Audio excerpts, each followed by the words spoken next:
जी जूली। धन्यवाद अध्यक्ष महोदय। गुरुर् ब्रह्मा गुरुर्विष्णु गुरुर्देवो महेश्वर गुरु साक्षात परब्रह्म तस्मै श्री गुरुवे नमः।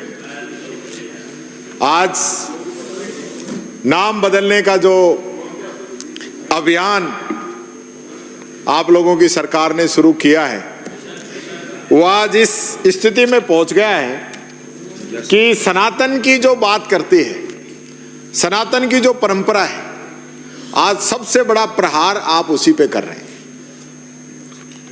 ये कुलपति और कुल गुरु नाम कहां से लेकर आए? आपको पता है कुलपति क्या होता है, कुल गुरु क्या होता है? मैं आपको बताता हूं। कुलपति शब्द का ऐतिहासिक और सांस्कृतिक जो महत्व है ना, बहुत पुराना है सभापति महोदय। और यह सब जो है संस्कृत भाषा से उत्पन्न हुआ है। और संस्कृत भाषा जो कि भारतीय चिंतन परंपरा की आधार भाषा है। कुलपति का अर्थ होता है कुल का रक्षक। और यह शास्त्रों में विशेष महत्व इसका रहता है, यानी कुल का रक्षक। और आप उसको आज किस परिप्रेक्ष्य में कहां लेके जा रहे हैं, यह भी मैं आपको बताना चाहूंगा।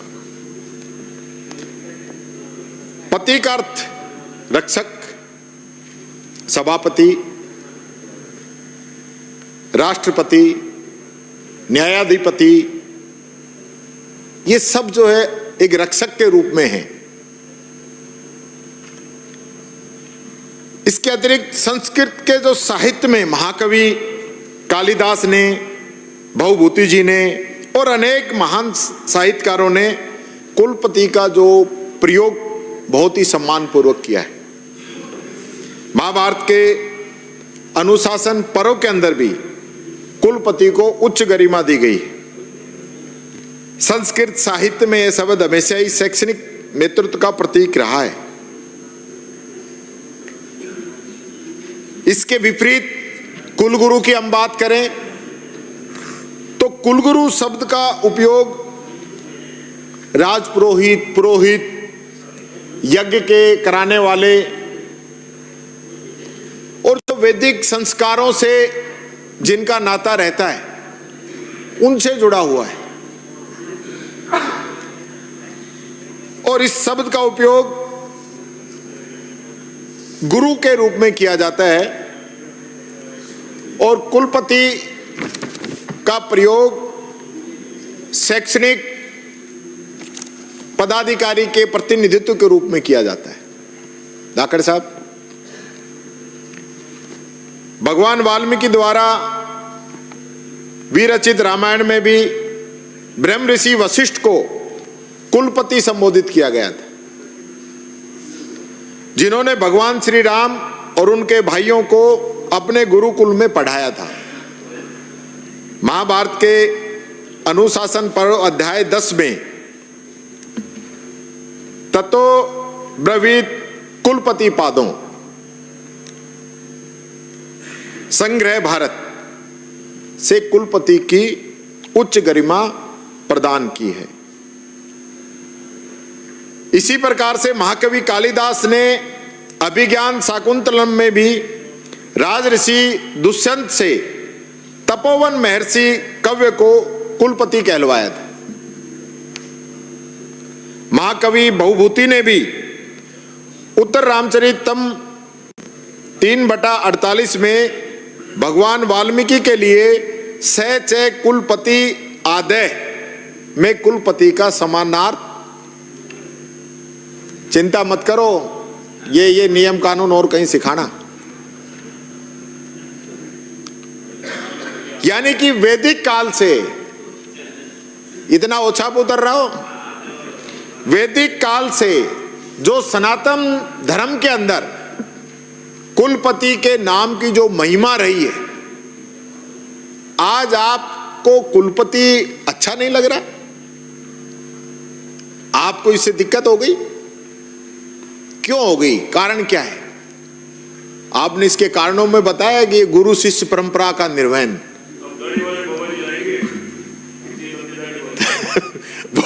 वो भी चलने वाले नहीं है। और यही नहीं, नालंदा विश्वविद्यालय के विद्वान कुलपतियों के नाम हवेसांग के यात्रा विवरण में हैं, जिनमें बौद्ध भिक्षु धर्मपाल तथा सीलभद्र प्रमुख थे।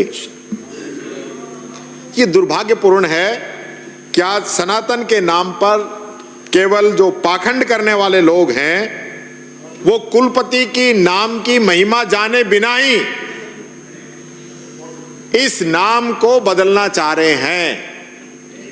ये बात मैं आप लोगों से पूछना चाहता हूं। मंत्री जी, आप जब जवाब दे, जब बताना कि कुलपति में क्या कमी रहेगी हमारे सनातन धर्म के अंदर कि कुलपति नाम से आपको नफरत हो गई। ये हमारी सनातन परंपरा में कुलगुरु को भी बहुत सम्मानीय माना गया है, बहुत सम्मानीय संबोधन है, और उनका काम वैदिक करते और जन्म से मृत्यु तक के सारे जो संस्कार हैं, संस्कार जो कहे, उनमें उनका उपयोग किया जाता है। लेकिन आप लोग सनातन की बात करते हैं, संस्कृत की बात करते हैं, संस्कृत मंत्री भी यानी मोहनलाल सुखाड़िया जी ने देश की आजादी के बाद में संस्कृत को सुरक्षित रखने के लिए सबसे पहले 1957 में संस्कृत निदेशालय की स्थापना की थी राजस्थान के अंदर। और इसी प्रकार से जगन्नाथ पहाड़िया जी ने संस्कृत में रचनात्मकता को बढ़ाने के लिए राजस्थान संस्कृत अकादमी की स्थापना उन्होंने की थी। और इसी प्रकार से 25 साल पहले 6 फरवरी 2001 को राजस्थान के अंदर संस्कृत विश्वविद्यालय की स्थापना भी हमारे पूर्व मुख्यमंत्री अशोक जी गहलोत साहब के द्वारा की गई। आप कहां बात कर रहे हो? जो काम हम लोगों ने किए हैं, जो नींव का पत्थर हमने रख दिया, आज आप उसको संभाल नहीं सक रहे, ये बात मैं कहना चाहूंगा। इसी प्रकार से अब ये तो आपने कुलपति कर दिया, अब कुलाधिपति जो हैं उनका नाम क्या करेंगे? प्रोफेसर, असिस्टेंट प्रोफेसर, इनका नाम क्या करेंगे? ये भी जरा बता दो आप हमें। ये जो गुरुकुल खोल रहे हो, जो पहले राजशाही परंपरा थी, उनके बच्चे जहां पढ़ते थे, उनको पढ़ाने वाले थे, वो व्यवस्था आप आज यहां लेके आना चाह रहे हो। इसी प्रकार से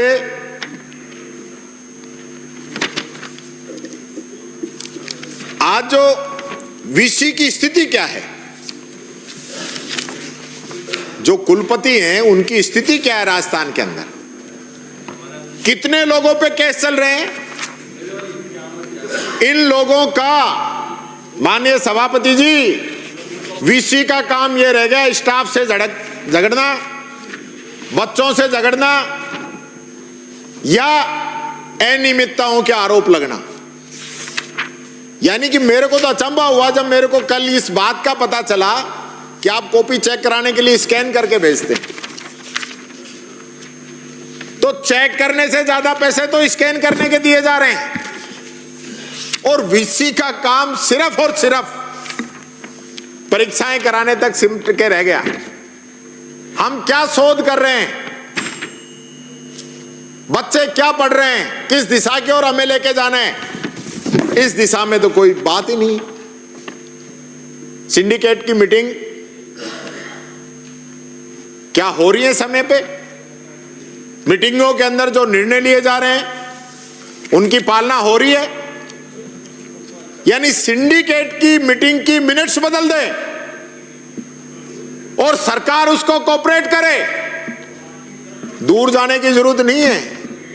जयपुर के अंदर यह हालात है, जयपुर यूनिवर्सिटी की, जो प्रोफेसर की पात्रता नहीं रख रहे उनको प्रोफेसर बना रहे हैं।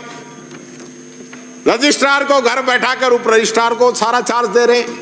ये स्थिति चल रही है, तो ये नाम बदलने से इसमें कोई सुधार हो जाएगा क्या? ये मैं आपसे पूछना चाहता हूं। यूजीसी अभी नए नियम बना रही है कि किस प्रकार से भर्ती की जाएगी, तो भर्ती कैसे होगी? माननीय सभापति जी, बड़ा गंभीर विषय है, समय खूब है। यानी आप अपने चहेतों को भर्ती कर लो, इसके लिए आप नियमों में संशोधन कर रहे हो, यूजीसी के नियमों में। क्या वो बच्चों के भविष्य से खिलवाड़ नहीं कर रहे हो आप? और इसी प्रकार से हमारी जो यूनिवर्सिटी हमने खोली, अंबेडकर लॉ यूनिवर्सिटी, हरदेव जोशी पत्रकारिता यूनिवर्सिटी, बिल्डिंगें बन चुकी हैं, आप शिफ्ट ही नहीं करा रहे, तो नाम बदलने से कोई फर्क पड़ जाएगा क्या? हाँ, पड़ गया होगा। वो आपने हसनपुरा का हरिपुरा किया है तो वहां 20 रुपए लीटर तो दूध मिल रहा है, 35 रुपए लीटर पेट्रोल आ रहा है, वहां जाम की स्थिति खत्म हो चुकी है। यानी कि माननीय सभापति जी, कितने ऐसे कुलपति हैं पूरे राजस्थान के अंदर, कि जिनके जांच चल रही है। अब जांच भी चल रही है, वो सीट पे भी बैठा है, तो जांच कैसे होगी? उनको छुट्टी पे भेजो और जांच पूरी कराओ। ये स्थिति इस सरकार की है। दूसरी बात मैं कि आज जो, बस 5 मिनट, 2 ही मिनट है, आज वीसी की नियुक्ति की क्वालिफिकेशन क्या है? कि वो संघ पृष्ठभूमि का होना चाहिए, चाहे किसी भी स्टेट का हो। और ये इसी वजह से लगातार जो है प्रदेश से बाहर के वीसी बनाए जा रहे हैं। ये देखो, प्रदेश में 32 यूनिवर्सिटी हैं, जिसमें सिर्फ 4 ही राजस्थान के रहने वाले हैं, बाकी सब बाहर के हैं, और यूपी उसमें फर्स्ट है। तो हमारे टाइम में भी आपको पता है कहां से हो रही है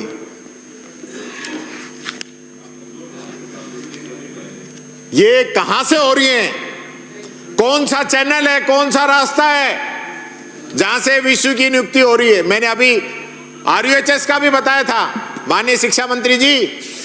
आरयूएचएस के अंदर भी जो डॉक्टर नहीं है उसी को वीसी बना दिया, महाराष्ट्र से लाके। ये बात इसी प्रकार से, यानी टीएसपी क्षेत्र के अंदर तो आप कॉलेजों के जो स्टाफ है, लेक्चरर हैं, उनकी तो तनख्वाह भी नहीं मिली है फरवरी की। तो एक कुलपति से कुलगुरु करने से उन पे समय पे सैलरी मिल जाया करेगी, ये तो आप आश्वस्त कर देना। यानी फ्यूचर ऑफ फ्री स्पीच के जो अध्ययन हुआ है उसके अनुसार 33 देशों के अंदर हमारा 24वां स्थान है, दक्षिण अफ्रीका से पीछे है। यानी फ्री स्पीच दे नहीं सकते, बोल नहीं सकते। तो ये जो बोलने की स्वतंत्रता खत्म हो रही है देश के अंदर, यूनिवर्सिटीज के अंदर, इस पे ये नाम बदलने से कोई फर्क पड़ जाएगा क्या? ये जो आचरण है कुलपति का, उसमें भी आप कोई चेंज करेंगे कि कुलगुरु नाम करेंगे तो यह आचरण वही रहेगा? कुछ संस्कार लाओगे वैदिक संस्कृति के, सनातन धर्म के कुछ संस्कार आप लेके आओगे? विराजिए प्लीज। यानी कि जिनको सम्मान देना था उनको चार्जशीट थमा दी, चयन के बाद 3 टीचर्स को। और प्रदेश के अंदर जो यूनिवर्सिटी है माननीय सभापति जी, 4000 पद रिक्त हैं, 4000। तो ये नाम बदलने से वो भर्ती हो जाएगी? आज ही हो रहे हैं, अभी हुए, लेटेस्ट हुए हैं शिक्षा मंत्री जी। और देखो, आप मेरे से सीनियर हो, आप तो कहो मत, आपने तो कहा था हम 1 साल में भर देंगे, तो क्यों नहीं भर रहे? अब तो 1.5 साल होने को है।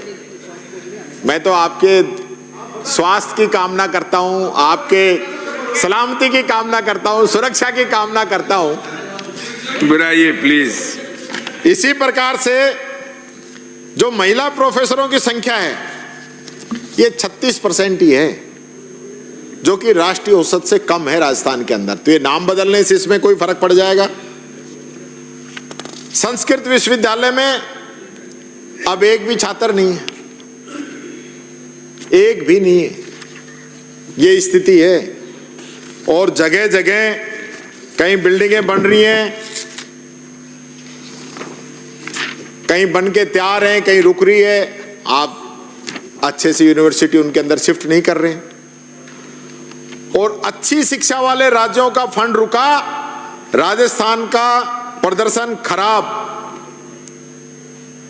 पहले चरण में 1200 करोड़ का फंड मिल रहा था, लेकिन हमारे यहां राजस्थान में स्थिति ये होगी सर कि 22-23 में 2138 और 23-24 में 3202 करोड़ का जो फंड था, उसके अंदर हमारे समय में 49% बढ़ोतरी हुई थी। लेकिन आज क्या है?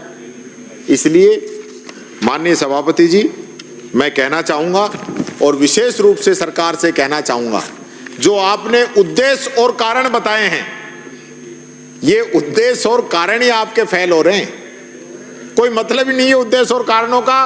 जो आपने इसमें लिखे हैं और उसके आधार पर आप बिल लेके आ रहे हो, तो हमारी समझ से परे है। इसलिए मैं कहना चाहूंगा, ये जो बिल आप लेके आए हो नाम बदलने का, नाम बदलने की बजाय आज ये तस्वीर बदलने की जरूरत है।